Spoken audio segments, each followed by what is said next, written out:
Ok, vamos falar sobre a santidade da sexualidade. Quando o pastor Wagner me convidou para falar sobre esse tema, quando o telefone tocou, eu disse para ele, eu já disse, ai, Espírito Santo, por favor, Espírito Santo, eu comecei a orar. Mas quando ele falou o tema, então a oração foi dobrada, porque é um tema lindo, muito bom de ser falado, já falei várias vezes, assim, em encontros, né, regionais, na igreja e tal, mas a gente sabe que sempre tem algumas pessoas que têm algumas restrições em relação a este tema, e ainda mais esse tema falado no sábado, nas horas sagradas do Santo Sábado. Mas aí, enfim, eu achei muito bom, porque a gente estuda, né, e vê o que é que Deus, qual era a finalidade de Deus quando ele criou o homem e a mulher. Por isso o tema sugerido pelo pastor Wagner, né, Santidade na Sexualidade, da sexualidade é um tema realmente muito bom.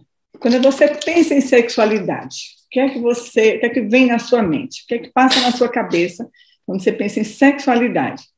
Quando foi que ela começou a ser formada? Que influências você carrega de seus pais? E de que forma a sociedade faz parte dessa construção? São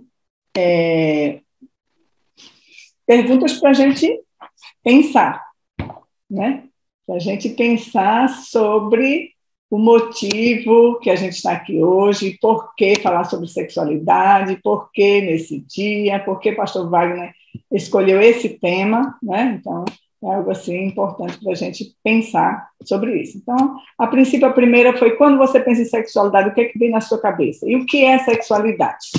Então, temos aqui o que significa, né, sexualidade, a definição.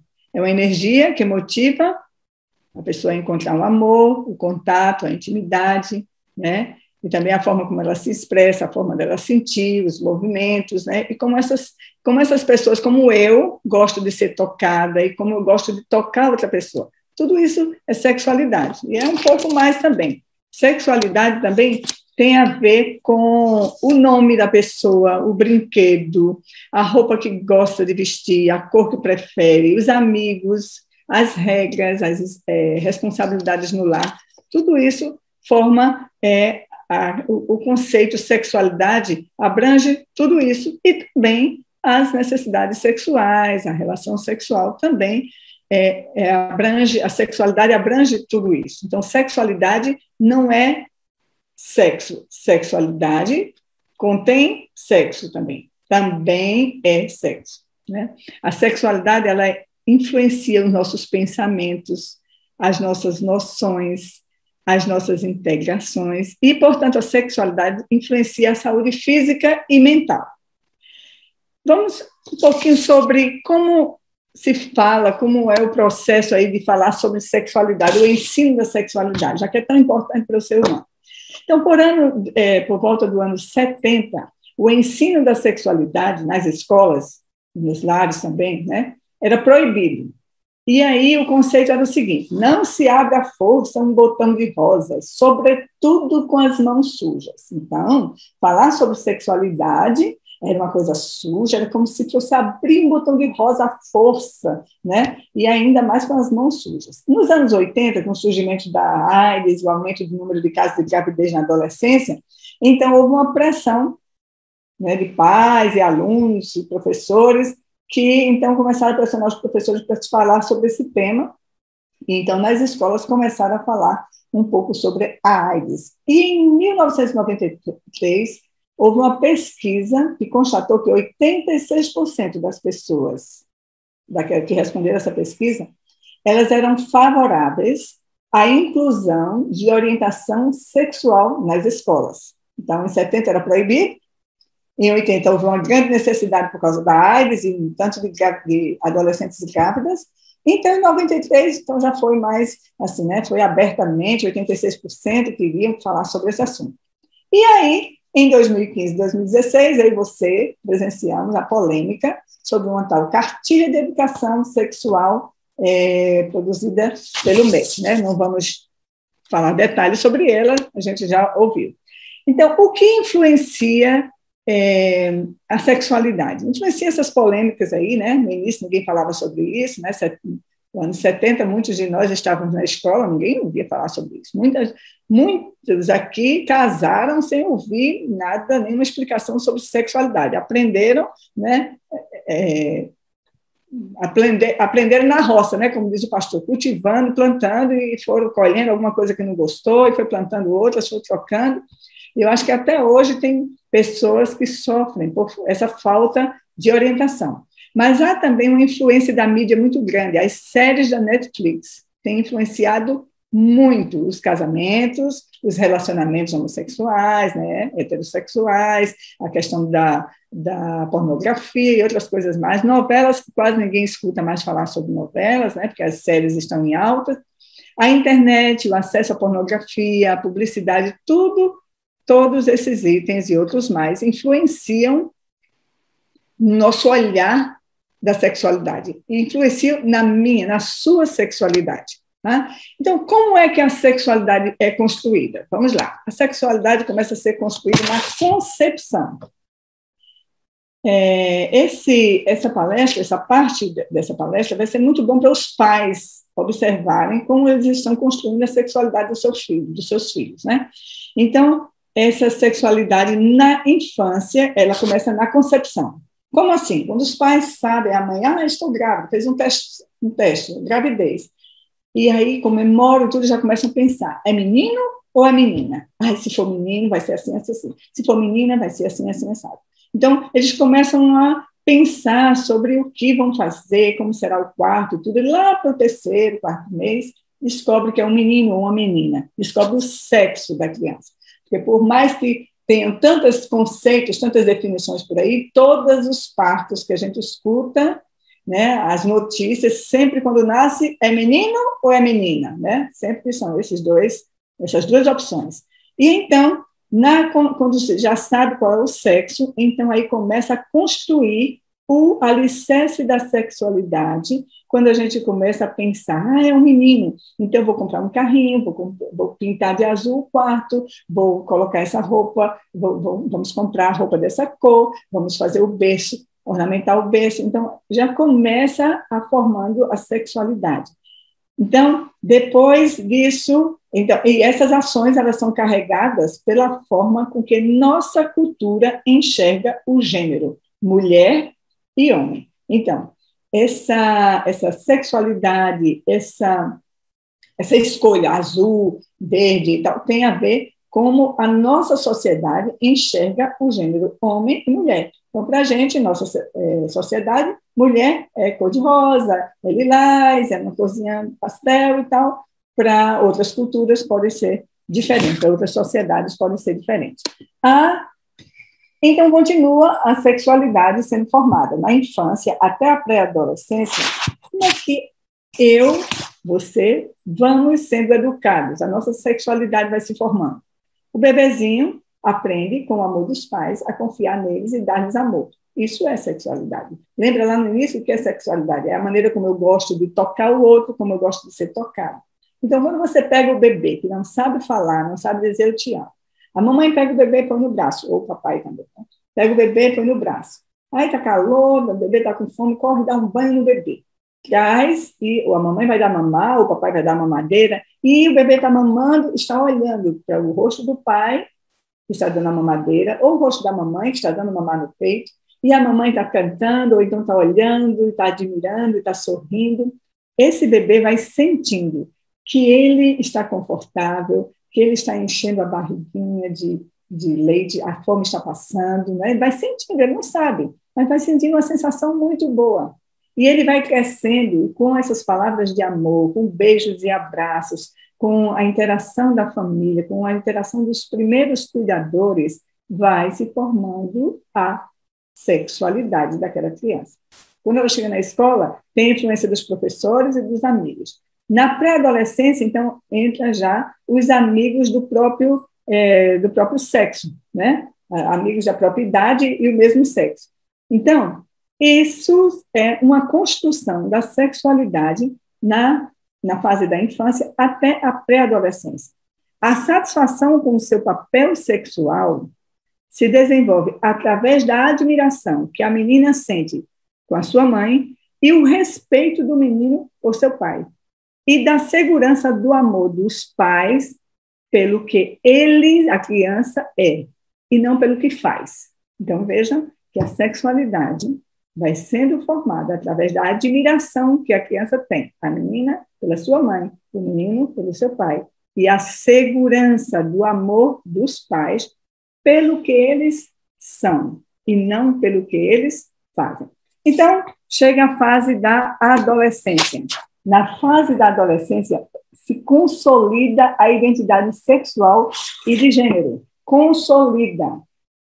Aí surge o aparecimento da capacidade reprodutiva. A criança, o adolescente, né, já vai se formando, os seus órgãos, o seu corpo vai mudando, há uma enxurrada de hormônios, e a menina vai se formando, vai ficando com curvas, vai crescendo as mamas, e nessa fase se consolida a identidade sexual e de gênero, aparece a capacidade reprodutiva, e a sexualidade se insere no processo do desenvolvimento como um elemento muito importante, estruturado da personalidade do adolescente.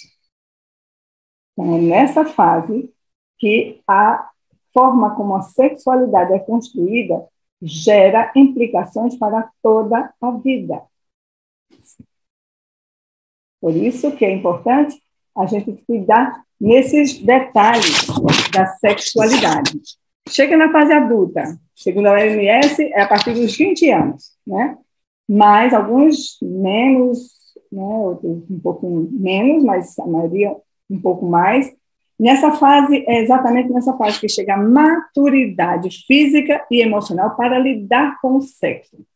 Antes disso, na adolescência, a menina, o menino vão se formando e tal, mas ainda não estão preparados para lidar com o sexo. A questão da escolha, a questão dos seus órgãos mesmo internos, os órgãos sexuais, né? Eles não estão ainda muito preparados.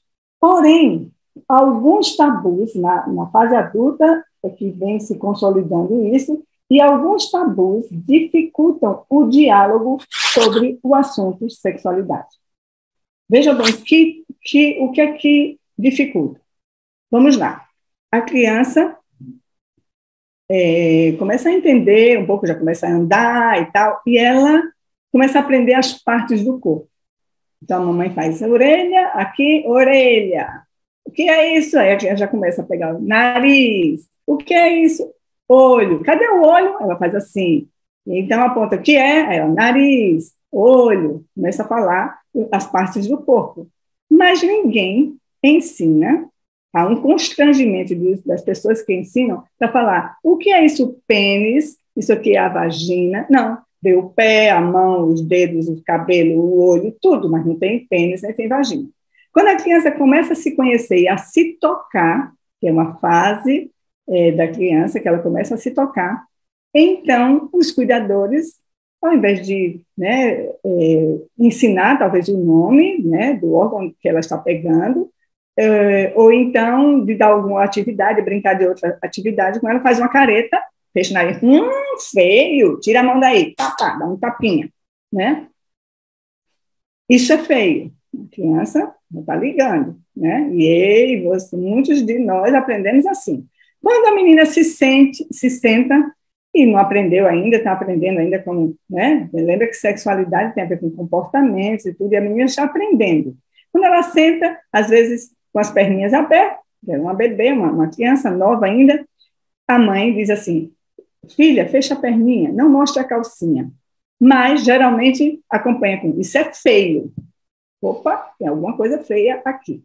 Então, tem alguma coisa feia aqui, suja, feio, mas assim, né? Então, deve ser suja, e assim vai se formando a sexualidade dessa pessoa.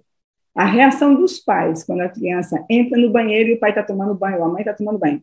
Menino, dá um grito, diz, sai daqui, pá, bate a porta. Foi isso que aconteceu. Né? A criança está se formando, ela não tem maldade em nada. Ela Ninguém disse, ai, a mão é feia, esconde a mão. Então, os órgãos sexuais são uma coisa muito feia e suja.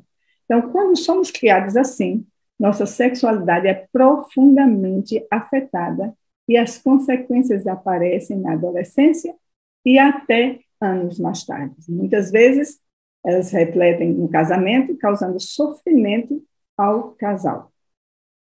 Então, nós precisamos entender isso para a gente até entender se tem alguém aqui que tem alguma dificuldade na relação sexual, tem alguma dificuldade de como se comportar com seu marido, que ambos não são carne, vamos ver isso já. Se tem essa dificuldade, provavelmente, então você agora reflete, provavelmente o que tem de errado foi a maneira como você foi ensinada ou ensinado, e não exatamente com o casamento em si. E quando a gente compreende que a gente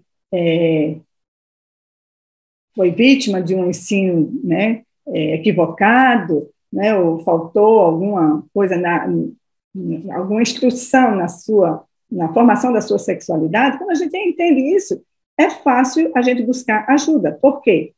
A nossa sexualidade é afetada, porém, a nossa concepção de sexualidade é plástica, quer dizer, ela é moldável, ela pode ser reformada. Ela pode ser reformada ou pode ser destruída, desconstruída e reconstruída. Ela pode ser trabalhada. Às vezes, a questão é tão forte que precisa de uma ajuda, de um profissional, né, para ajudar a quebrar esses tabus, para ajudar a tratar esses traumas, e então você tem uma vida mais tranquila. Mas, então, existem duas visões, né, completamente diferentes sobre construção da sexualidade. Uma visão é a visão secularizada, e eu não vou falar sobre ela, até pelo tempo que nós temos. E a outra visão é a visão bíblica. O que é que Deus fala em sua palavra? E o que é que os apóstolos, as pessoas que escreveram a Bíblia, guiadas pelo Espírito Santo, escreveram sobre o sexo? Primeiro, lá no início da Bíblia, em Gênesis 2:24, diz: por isso deixa o homem pai e mãe e se une à sua mulher, tornando-se os dois uma só carne. Então, sexo monogâmico, né? Sexo hétero, homem e mulher, né? Deixa pai e mãe e se une os dois, não tem mais nenhum, os dois se unem em uma só carne. Então, segundo a visão bíblica, o sexo é monogâmico e é hétero, homem e mulher. Segundo a Bíblia, o que é que ela fala sobre a masturbação? 1 Coríntios 7:3 diz assim: o marido conceda à esposa o que lhe é devido, e também, semelhantemente, a esposa ao seu marido. Não é cada um assim? Não é cada um procurar assim? Eu não sei se eu coloquei o texto aqui, mas já vou adiantar, que cada um busque o bem do outro. Né? Tem esse texto, acho que alguém citou já aqui, talvez o pastor Gondim, não tenho certeza. Então, a visão bíblica sobre masturbação é essa, que o marido conceda à esposa o que é devido, prazer à sua esposa, e ela conceda ao marido prazer ao seu marido, e não autoprazer. Segundo a visão bíblica ainda, na masturbação, diz assim: caso, porém, alguém não se domine, que se case, porque é melhor casar do que viver abrasado. Olha aqui. Essa é a visão bíblica sobre masturbação. Continua. O que é a visão bíblica sobre pornografia? A visão bíblica sobre pornografia é fugir da impureza. Mas aquele que pratica a imoralidade peca contra o próprio corpo. Pornografia, né? Você pode buscar o conceito de pornografia, né? Que tem a ver com prostituição, tem a ver com, né, coisas impuras. E a Bíblia diz: fuja da impureza, fuja da imoralidade contra o seu próprio corpo. Ainda sobre pornografia, nós lemos no livro Testemunho, volume 2, páginas 478 e 479, o seguinte texto: contemplando, somos transformados. Embora formado em semelhança do seu Criador, pode o homem educar a mente de forma que o pecado que ele odiava torne-se-lhe agradável. Deixando de vigiar e orar, deixa ele de guardar a cidadela, o coração, e se entrega ao pecado e ao crime. A mente é aviltada e é impossível erguê-la da corrupção enquanto ela é ensinada a escravidar as faculdades morais e intelectuais, pondo-as em sujeição a grosseiras paixões. Então, aqui está dizendo que, mesmo uma pessoa que foi formada, né, à semelhança do seu Criador, ela pode educar a mente para o pecado, se ela foi contemplando alguma coisa que é pecado, porque aí, contemplando, somos transformados, né? Então, nós precisamos cuidar das entradas da nossa alma, da nossa mente, os nossos olhos, os nossos ouvidos. Nós precisamos cuidar com isso, nos proteger da pornografia. Os homens estão corrompendo o seu corpo e a esposa tem se tornado uma escrava do leito, às ordens das desordenadas e vis paixões, até aqueles perderem de vista o temor de Deus. Então, os homens, e pode ser mulheres também, se corrompendo com pornografia, eles colocam, a maioria são homens, eles fazem da esposa escrava do leito, escrava das suas ordens desordenadas e suas vis paixões. E aí, então, a gente vê muitos casos em consultório de problemas na relação sexual do casal devido à pornografia, devido à masturbação, porque aquilo que se vê na pornografia é uma maneira deturpada do sexo, uma maneira uma maneira, me faltou agora a palavra, mas é uma maneira rude do sexo, né? Muito nociva para a saúde. Então, precisamos evitar isso. Tem pessoas que precisam fazer terapia, mesmo como se faz terapia para deixar droga, porque está tão escravo do vício da pornografia e da masturbação, sem falar também de casos de pessoas que, com falta de atenção, por causa da masturbação, falta de atenção, falta de ânimo, porque gasta muita energia sozinho, falta de ânimo, algumas doenças, né, e problemas mentais também, porque se tornaram escravos da masturbação. A gente sabe que tem uma linha aqui que até indica, que até fala que faz bem você se conhecer. Sim, faz bem você se conhecer, mas faz bem você se conhecer de uma forma para você ficar escravo daquele vício. É isso que tem acontecido, né? Então, Deus não orienta isso, ok? Quais são os fatores que prejudicam na formação dos valores? A falta de conhecimento, a gente viu logo no início. Por que prejudica na formação dos valores? Porque se eu não conheço os meus órgãos, não sei para que serve, não posso falar sobre eles porque é feio, né? Então, falta de conhecimento, vergonha e tabus são fatores que prejudicam na formação dos valores. E Oséias 4:6 diz: o meu povo está sendo destruído porque lhe falta conhecimento. Em várias áreas, na área espiritual, na área de relacionamentos, em várias áreas nós precisamos buscar o conhecimento para que não sejamos destruídos. E então, a gente viu agora que o sexo, ele é da procriação, a gente viu lá em Gênesis 1:31, tem assim que Deus criou o homem e a mulher, formou com suas próprias mãos, e ele disse, viu, tem lá escrito, viu Deus tudo quanto fizera, e eis que era muito bom. Deus fez o homem com as suas próprias mãos. Todos os órgãos, ouvido, nariz, boca, todo o nosso corpo foi feito com a própria mão do Senhor. Quando ele foi fazer, ele disse, façamos o homem à nossa imagem. Dá uma impressão que é mais de uma pessoa. Pode ser a Trindade, mas pelo menos 2 pessoas tinham lá. Então, o Deus Todo-Poderoso, ele fez a mim e a você com suas próprias mãos. Então, nós não precisamos ter vergonha de falar daquilo que Deus criou com suas próprias mãos. E precisamos saber qual foi o objetivo. Será que o objetivo, como algumas pessoas acham, é só para reprodução? Então, vamos ver lá. A própria Bíblia fala.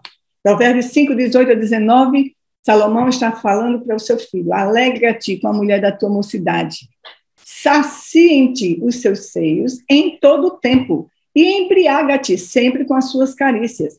Se o sexo é só para criação, todo o tempo, quanto bebê vai ter? Não vai nem parar 9 meses para o bebê se formar? Então, aqui está mostrando que o sexo não é só para criação, para procriação, é para o prazer também. Sacie-te os seus seios em todo o tempo. Alegra-te com a mulher da tua mocidade. Ainda, em 1 Coríntios 7, 3-5, diz assim: o marido conceda à esposa o que lhe é devido, e também, semelhantemente, a esposa conceda ao seu marido. Não vos priveis um ao outro, salvo por consentimento, por algum tempo. Opa, não é nem 9 meses na gestação. Por algum tempo vai se privar um ao outro, para quê? Para vos dedicardes à oração. E, novamente, vos ajuntardes. Por que a palavra de Deus está dizendo isso? Porque não é para privar um ao outro, porque cada um deve dar para o outro o que lhe é devido. Olha aí a última frase. Para que Satanás não vos tente por causa da incontinência. Então, sabendo que Deus criou o homem com as suas próprias mãos e deu nome a cada órgão, né? Cada órgão tem nome. A gente tem o sistema reprodutor feminino, tem o sistema reprodutor masculino, tem o sistema digestório, tem o sistema nervoso central, e a gente estuda isso tudo bem. Mas algumas pessoas até escutam alguns comentários: ai, colocou uma imagem dentro da igreja. Mas olha, dentro da maior igreja, sem nenhum pecado, lá no Éden, no jardim, Deus fez com a própria mão, com objetivos. Pena que a gente não tem tempo para falar dos objetivos de cada órgão que Deus criou. Mas aqui, eu vou falar aqui só um pouquinho, porque, por incrível que pareça, algumas pessoas não se conhecem, né? Então, a gente pode ficar pensando: ah, não, isso aí eu conheço de ver, mas sabe a função de cada um? Algumas pessoas sim sabem, mas outros não sabem. Então, quando a gente sabe a função, a gente entende por que foi criado, a gente entende que não precisa ter vergonha, né? Porque tem um objetivo, foi criado por Deus. Aqui está o pênis, né? Aqui, através, pelo pênis que é eliminada a urina, porque a uretra passa por aqui, também pelos os espermatozoides, né? É também o órgão, né, principal na questão na questão da relação sexual, né? Então, aqui é o pênis. Bem na cabecinha do pênis tem aqui a glande. A glande, ela é um órgão muito sensível, muito sensível. Então, é aqui que o homem é muito excitado, aqui na glande. Perto, em cima dessa glande, tem uma pele, que se chama prepúcio, é a pele que recobre a glande do pênis, e os homens devem ter um cuidado especial, porque ela junta uma substância que a gente chama de esmegma, e que ela dá um cheirinho mal cheiroso, tá? Um mau cheirinho, e também por isso que precisa ser bem lavado sempre, todos os dias, porque também ela evita de trazer doenças para a mulher, né? Aqui estão os testículos, né? Aqui é o escroto, a bolsa escrotal, onde ficam os testículos, o epidídimo, e aqui é onde são fabricados, né? Temos aí a produção dos espermatozoides. E sabe quantos espermatozoides? Prática, mais ou menos, por dia, 500 milhões de espermatozoides por dia. Espermatozoides são as células reprodutoras, né, masculinas, é a célula que diz qual é o sexo, né, define o sexo da criança, né? O homem, na célula do homem tem o XY, na célula da mulher são XX, né? Então, é o homem que define o sexo da criança. Então, aqui temos a próstata, né, a vesícula seminal, aqui tem a bexiga, né? Então, o xixi sai pela bexiga e ele vem e sai aqui pela uretra.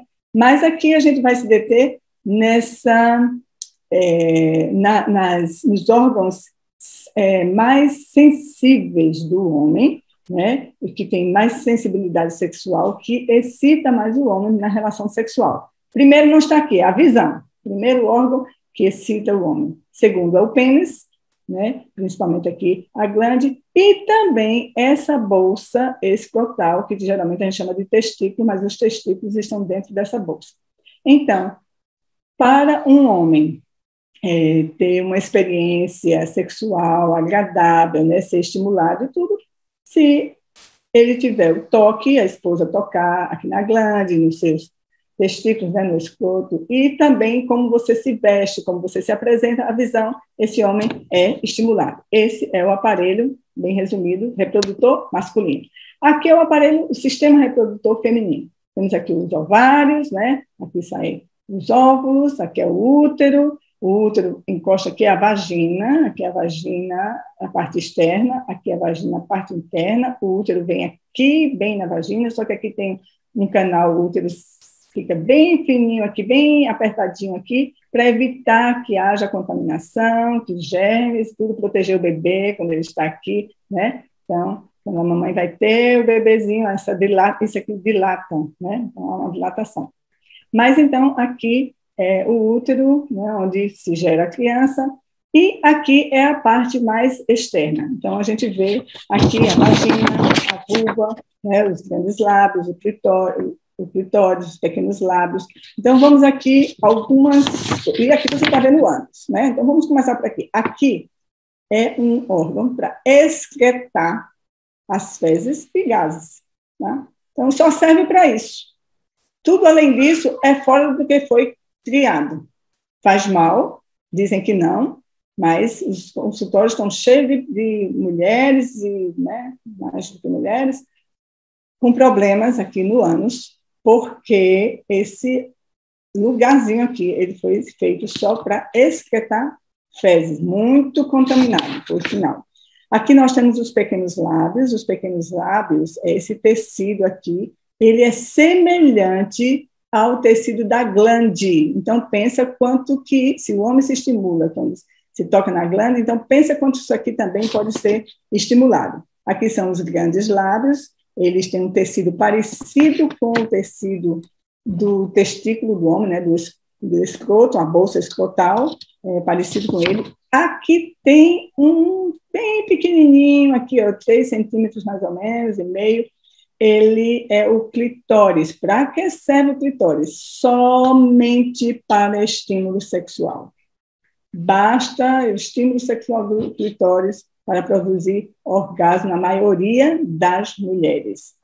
Esse órgão aqui seria como se fosse o testículo do homem em miniatura. Então, o homem está em vantagem, porque é bem maior, e a mulher é bem pequenininha. Então, para o homem, ele é muito mais fácil encostar, a esposa tocar no pênis do homem, mas o clitóris, ele precisa procurar para achar que é esse órgãozinho que dá muito prazer à mulher, tá? Então, aqui temos a abertura da vagina, que é a uretra, onde sai o xixi, aqui a vagina.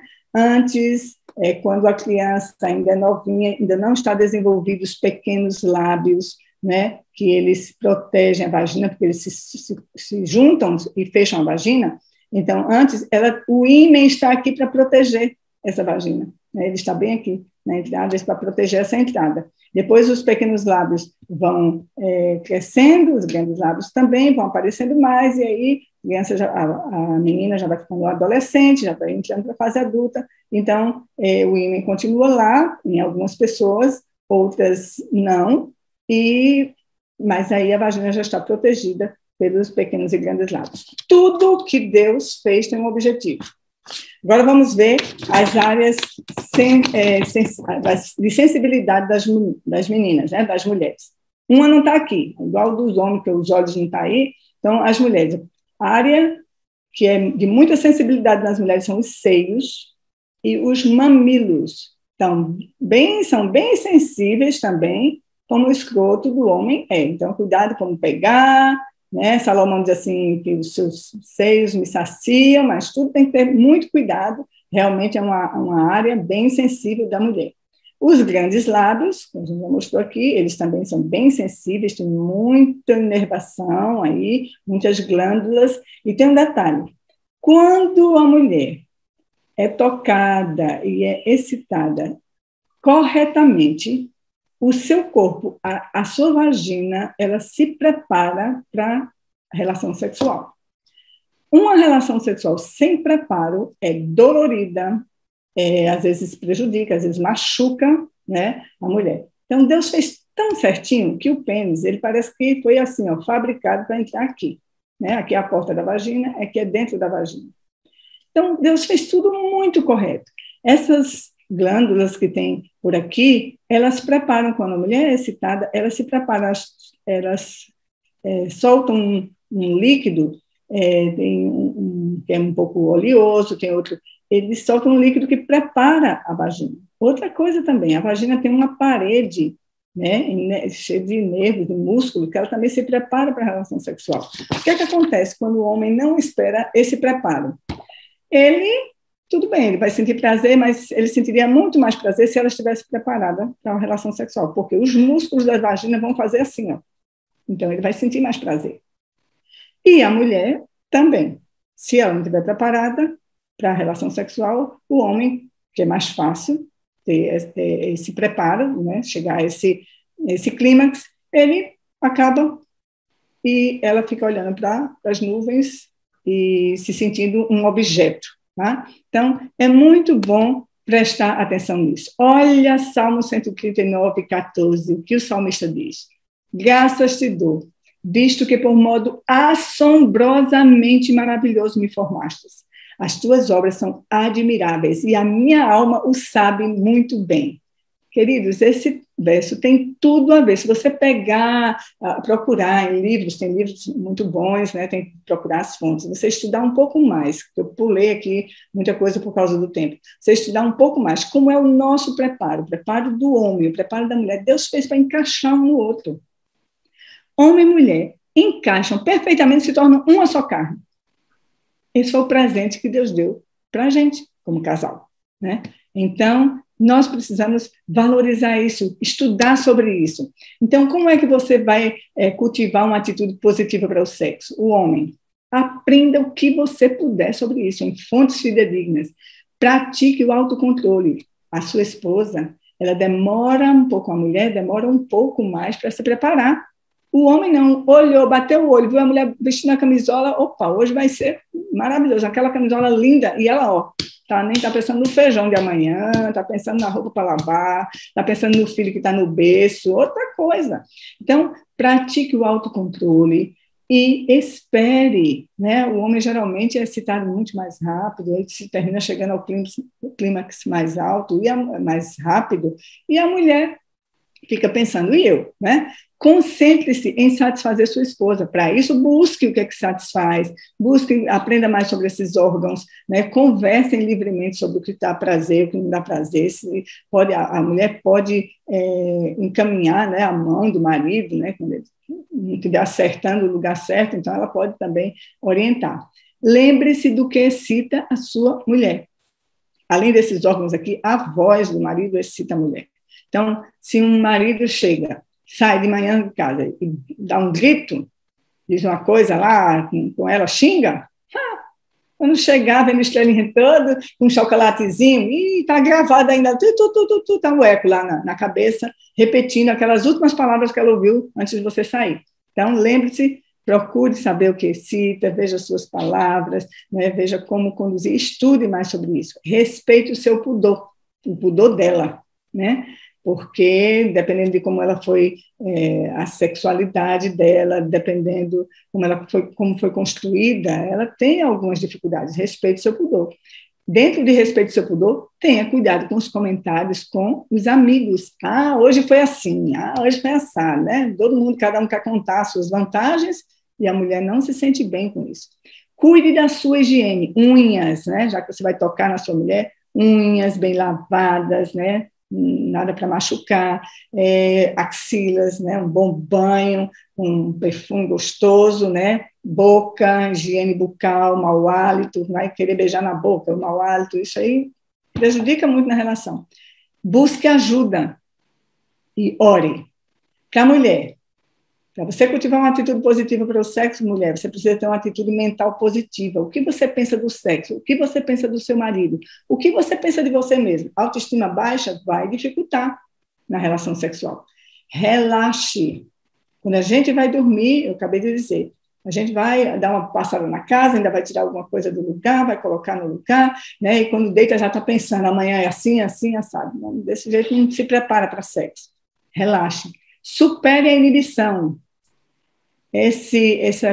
a maneira como foi criada, formada a sua sexualidade, prejudica um pouco nisso. Então, procure superar a cada dia. Não seja implicante, não critique, não ridicularize seu marido, porque isso vai afetar você e ele também na relação sexual. Cuide do seu visual, o homem é estimulado pela visão. Cuide também da sua higiene. Busque ajuda e ore.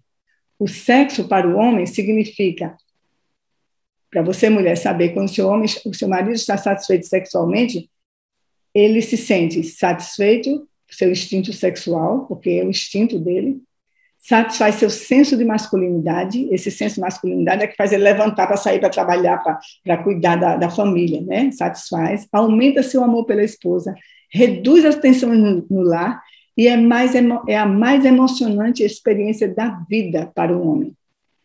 E mulher, homem, quando sua mulher está satisfeita sexualmente, quando ela chega ao orgasmo, isso, o sexo satisfaz seu senso de feminilidade, assegura-lhe o amor do marido, seu amor, satisfaz seu instinto sexual, relaxamento do sistema nervoso e também é a experiência mais emocionante da vida. Quero terminar com esse texto.